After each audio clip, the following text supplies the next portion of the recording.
It's time for another Cattle Call. Cattle Call is a production of the Nebraska Rural Radio Association, sponsored by Wolf Auto, small town strong. And we do have a number of different things to talk about here again today with Brad Kooima, and Varlick there in Sioux Center, Iowa. First of all, I will say Joe did a mighty fine job in filling in for you on vacation last week.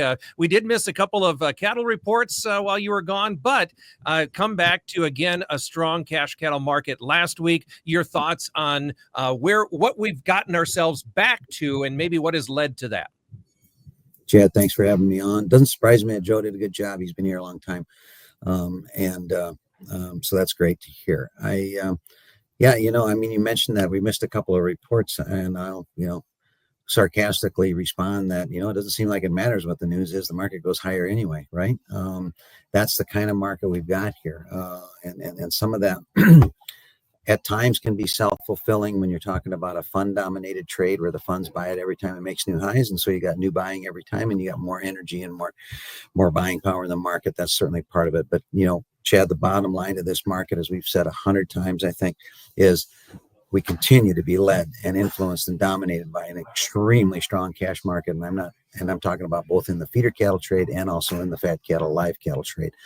Last week was a great example, for instance, where you did your show Wednesday, everything looks like we were sharply higher. Thursday, the market collapses, maybe on some worries about some economic pressure perhaps in the market. And then on Friday, cash market's higher anyway after the big break. And here we come with the futures come rolling back. So feeder cattle futures are instances $15 higher than we were on Friday's lows. Fat cattle are certainly, live cattle are certainly a lot higher than they were too. So cash led, strong.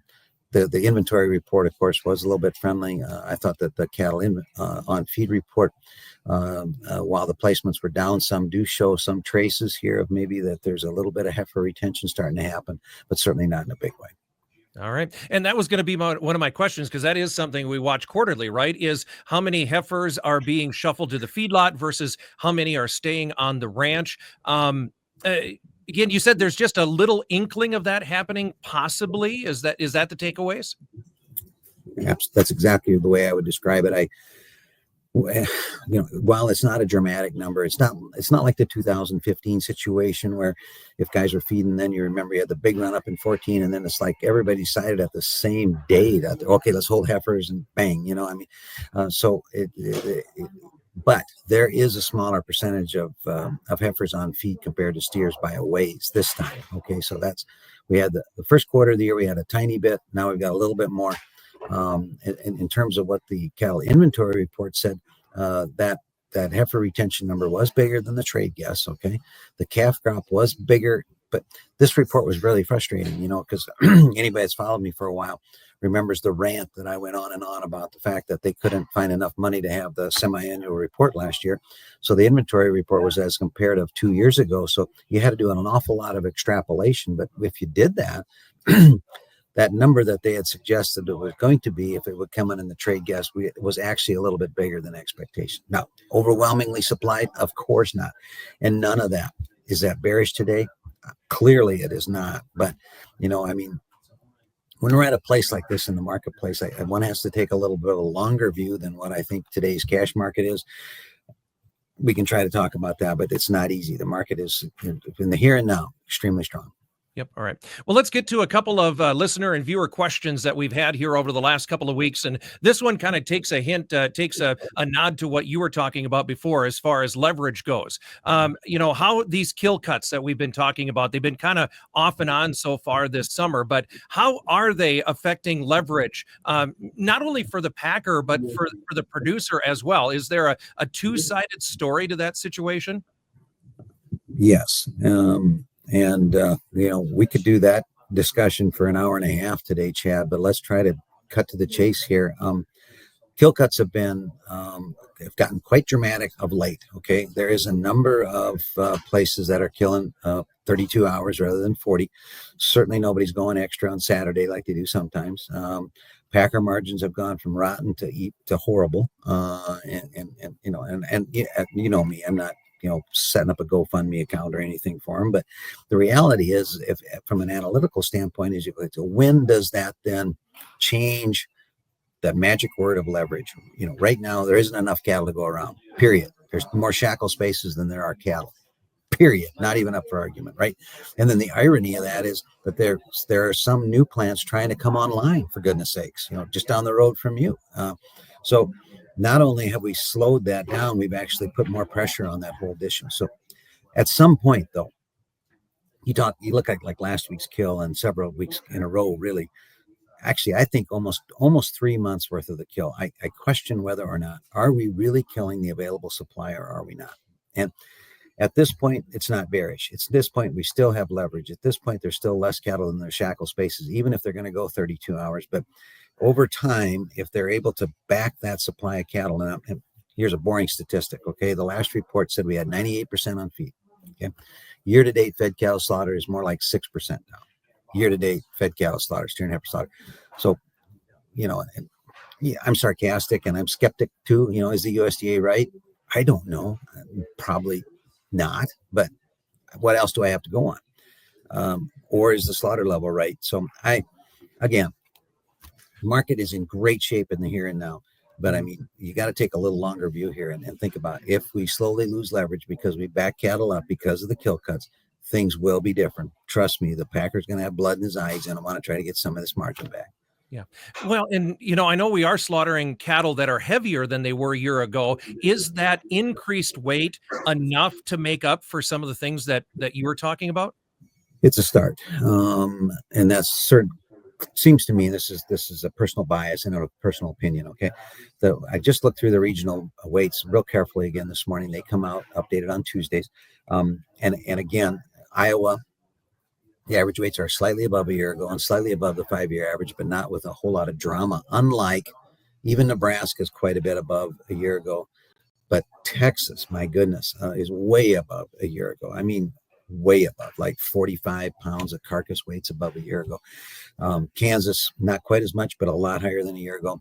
So the South, maybe not necessarily Nebraska, not Eastern Nebraska, but Western Nebraska is more of a corporate fed type of a deal. But Texas, Kansas, an awful lot of those cattle are committed cattle or cattle that they have a relationship with the packer. And clearly that's the packer strategy. I need pounds. So if we got less cattle, we have to have those cattle be bigger to make up for those pounds. But they're losing the battle yet.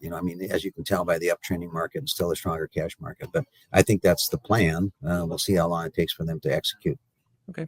And then our second question that we want to address today, and again, this is a big one, but just even beyond the market fundamentals that we're seeing in cattle, are there broader economic worries that perhaps could be pushing or pulling this cattle market one way or the other?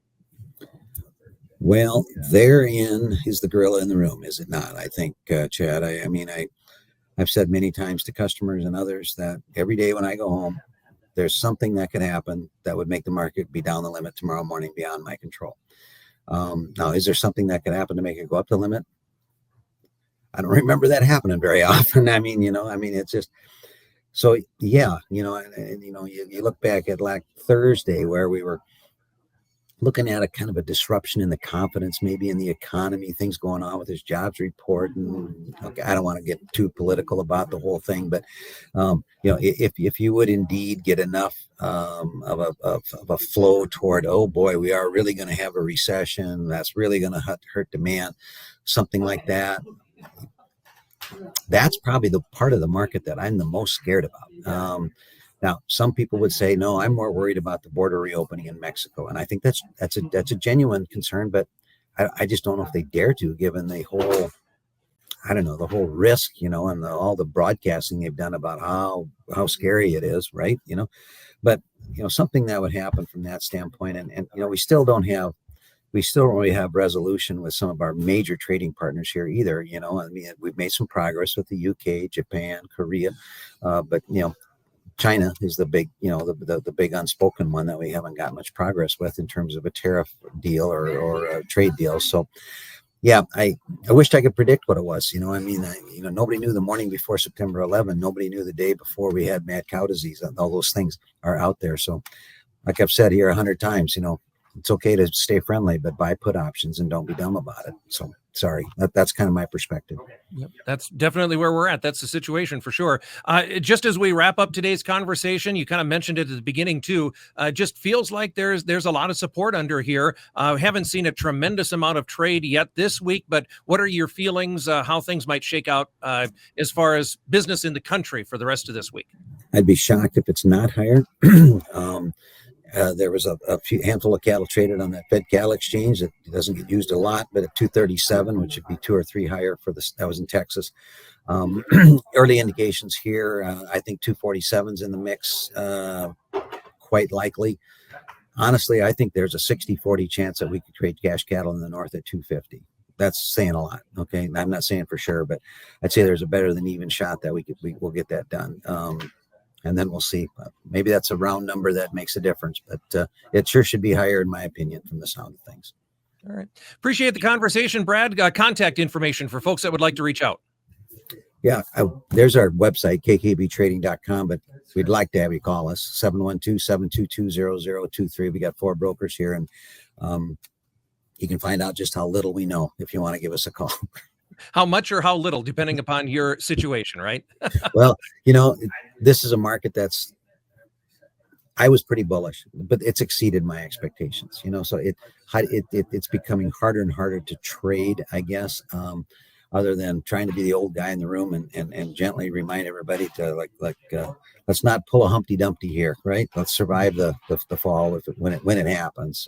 But doesn't feel like it's today. Don't get me wrong. So. Yep. Gotcha. Good to have you on the air. Thank you. Appreciate the insight and the expertise. Again, that's Brad Kooima, and Varlick at Sioux Center, Iowa, as he joins us on this week's Cattle Call. By all means, while you're here, click that notification button down below. It'll let you know when another Cattle Call comes out. And if you have a question, situation, or something that you're experiencing, you got a question for Brad, by all means, put that in the comments and we'll try and address that in next week's Cattle Call. Brought to you by Wolf Auto, small town strong. Have a good week. We'll talk to you next week on Cattle Call.